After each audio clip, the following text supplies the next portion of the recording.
All right, moving from the lower into the middle. Now let's peek a bit closer into the realm of Chicago's 1930s middle-class Negroes and see what interesting things we find. Studying from the 1945 book Black Metropolis by Dr. St. Clair Drake and Horace Caton.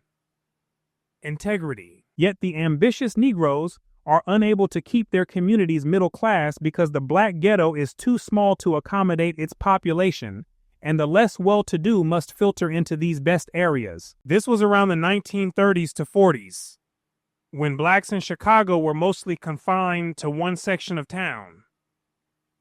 Middle-class Negroes found it difficult to cluster together because the area was too small, and lower-class Negroes inevitably spilled into their area.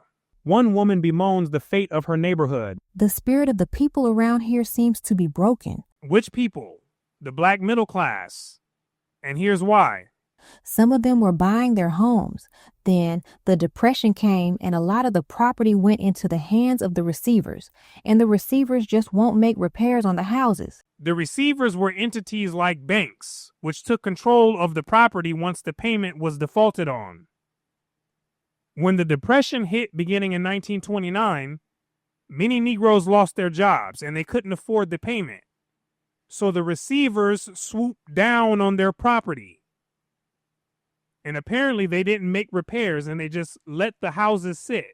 Then, too, many of the new people coming into the community are poor people looking for cheap rent. This was part of the larger problem middle-class Negroes faced. The poorer Negroes typically brought a different pattern of behavior with them, which clashed with the standards that many middle-class Negroes were trying to maintain. Another woman describes her fears of what will happen to the house next door. I hear that the people who are buying the place are going to cut it up into kitchenettes. Which was the poor man's version of a multi-family unit, taking one house and creating sections within it so different families could live there. This will be terrible, but what can we do? I wish that we could petition and protest against their making kitchenettes here. Those kitchenettes were signs that the lower class Negroes were coming to town. Let's pan out a bit and get an eagle's view. Middle class blacks not wanting affordable kitchenettes to attract poorer blacks in their neighborhood is very similar to a later era, with whites promoting single-family homes over multi-unit buildings, especially in the suburbs. When race later became harder to use as a direct tool of discrimination, they looked for correlations like income that could be used as a mask. What do I mean? Blacks made less money than whites. Single-family homes cost more to build than multi-family units. So they built more single-family homes to keep blacks out of the area. That was the game. That's how they could continue to discriminate based on race without openly calling it that. So what the lady here wants to do is similar in nature but different in degree. She wanted to ban those kitchenettes so the lower class Negroes could not enter the neighborhood. Kitchenettes usually bring a lower class of people into the neighborhood. That's why she wanted them banned. Just like multifamily units, which made it more affordable for blacks in general to move into a neighborhood, which is why whites wanted them banned. You see? Same thinking, different setting. Now let's move on. When a common laborer or a relief client tried to get in the project, he was attempting to take the first step toward living middle class. According to the authors, the project used to be the dream of respectable lower class members. It had a long waiting list and was viewed as a step into the lower middle class. Now, obviously, it didn't remain this way, but apparently this was how it began in Chicago. Those who got in had gone one rung up the ladder or climbed just a bit higher out of the poverty pit. When a post office worker hopefully had his name put on the Garden Apartments waiting list, he too was trying to get into a middle class atmosphere. This was a privately funded project built in 1927. The government-funded project was the Ida B. Wells homes built in 1938. Here are two extremes of occupation and income level, but, as we shall see, there is enough in common between the two groups to dub them both middle class, for neither occupation nor income is, in the final analysis, the decisive measuring rod. So if it wasn't occupation or income, then what was it? Rather, the middle class is marked off from the lower class by a pattern of behavior expressed in stable family and associational relationships, in great concern with front and respectability, and in a drive for getting ahead. So just because a person had the money, that didn't make them middle class. Maybe in income only, but not overall. Because a person could make a lot of money and still have character and values that most would consider lower class, like a lot of rappers and entertainers today. So the Negro middle class back in the day required a person to have more than just money. You needed a stable family, the ability to put on a good public front, and ambition to keep going forward. All this finds an objective measure in standard of living, the way people spend their money, and in public behavior. That showed if a person was really about the middle class way of life. To be poor but middle class, a person must repudiate the pattern of behavior described in Chapter 20, which was gambling, chaotic behavior, excessive loudness in public, loose sexual behavior, and others. Now, the beautiful thing about humans is that they can drop and pick up habits anytime they desire. So a poor person could be poor but middle class if they were willing to leave those behaviors in the past and must display some actual effort to better his condition, which means anything from joining the right club or church to getting a better job. So forward movement had to follow. No sitting around stagnant and doing a bunch of nothing. Given a common interest in getting ahead and living respectable, the middle class is subdivided by effective income and, to a lesser extent, by occupation and education. So once a person was in the class, then income became an additional divider. They all shared the same baseline interest of getting ahead and respectability. But income still created levels within the middle class. Near the top are the upper middles, oriented toward the upper class and very conscious of the big shots above them. Within the upper middle class are many persons who are anxious to strengthen their ties with the people above them, or to so train their children as to push them into that set. That's part of the getting ahead we mentioned. At the other end are the people socially and financially much closer to the lower class, which must have been a tough spot to be in. Life for these becomes a constant struggle to keep from falling back, and to maintain a middle-class standard of living and conduct against the pressure of the lower-class world. The dominant energy is always applying pressure in a given environment. The lower-class world seeks to produce lower-class people. Anyone living in that environment and attempting to become anything other than that has nothing short of an uphill battle in front of them. This was the issue many middle-class Negroes faced by being cooped up with lots of lower-class blacks. Think about that. And let's move on. Established upper-middle-class families with an assured income are able to make long-range plans for their children. They've got the money, and they take serious the responsibility of raising children. So not only could they make long-range plans in their imagination, they also had the financial means to make it a reality. To the parents of children like these, education often means more than formal schooling, and this mother was already making plans for sending her daughter to a summer camp to broaden her out and teach her how to get along with other children of her age. This same mother was a little worried about Junior, her 9-year-old son, because he didn't seem to be learning as fast as he ought to. It would have to be summer school for him rather than camp. She was ashamed of not having a bright boy.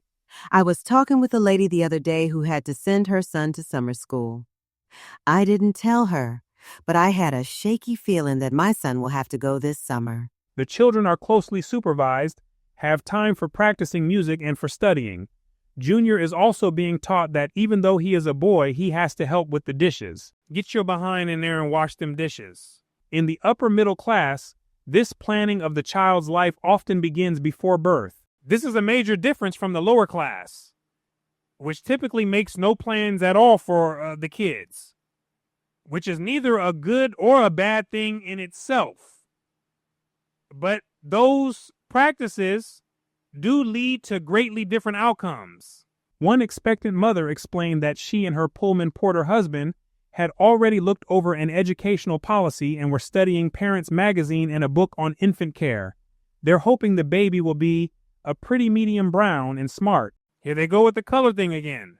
One civil servant father of a 3-day-old baby observed, I'm already thinking about how to give my daughter all the best advantages. She's only 3 days old, but I'm thinking about how I want her to finish college and about all the things I'd like her to do. She's going to get music and dancing and everything else that'll help her to develop her personality. That's a father who took his job serious. You see, parenting is a skill. Nature only equipped humans with the basic survival set of parenting skills. When humans created civilization, parenting then took on a different set of skills that humans developed on their own. So parents have to be committed in some way, like this father is, if they want to provide the highest chance of raising kids that thrive within a civilized world. And so goes the preoccupation with children in this stratum. Children are a lot of trouble, but when they're sweet like mine, they are worth all the trouble they give you. I pray that I'll live to see them grown and successful in something. I try to take my children to a variety of programs. I want them to be at ease at musicals and lectures, so when they're old enough to understand these things, they'll seek cultural entertainment. I want to give my children every opportunity to succeed in life.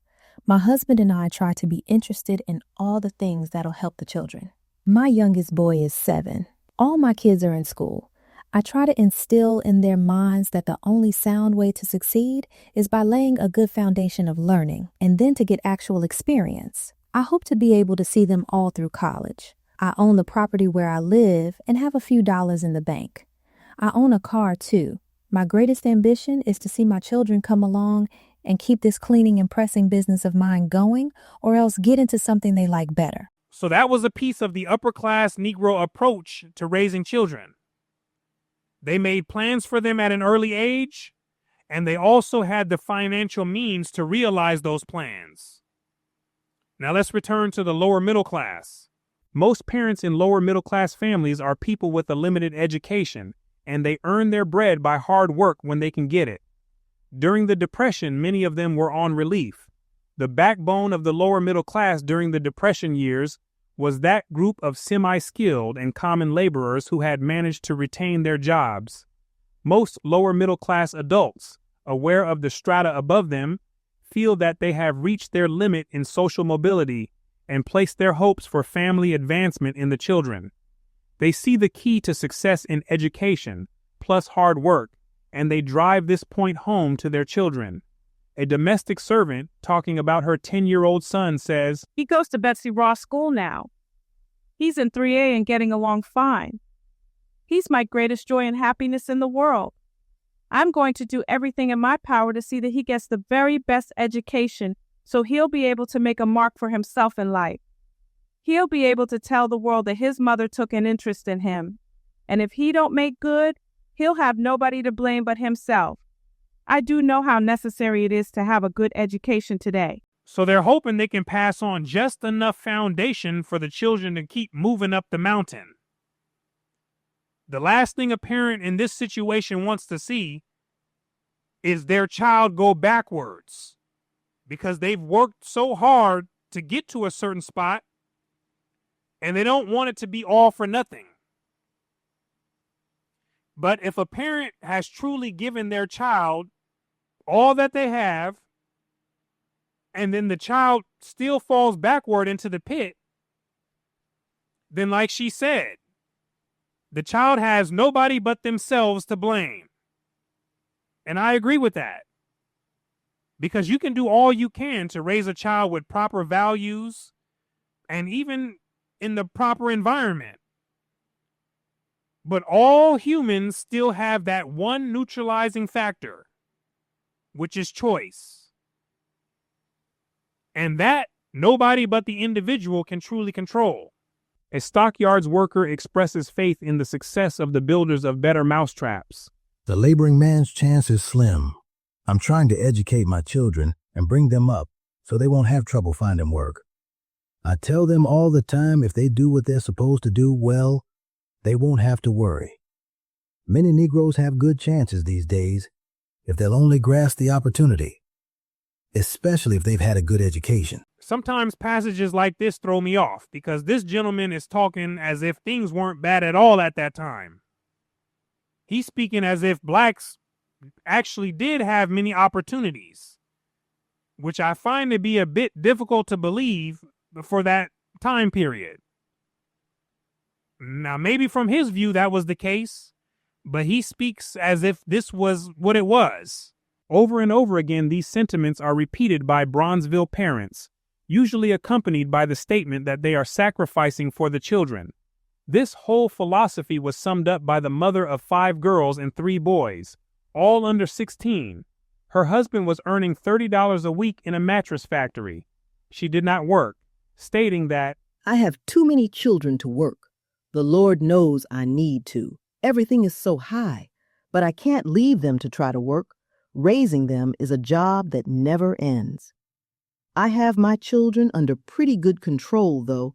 I try to teach them to the best of my knowledge. This woman, a grammar school graduate, says that she constantly stresses the need for being prepared to be a good citizen and feels that all mothers ought to teach their children the need of more education and the difference it makes to be intelligent. If they did this, the country wouldn't be so full of people no good to themselves or anyone else. She makes them all go to Sunday school and the older ones to church also. She hopes they'll choose the better things in life, but is going to let them be what they want to be. She is very conscious of her sacrifice for the children, stating, I do without almost everything myself in order for them to have what we can give them.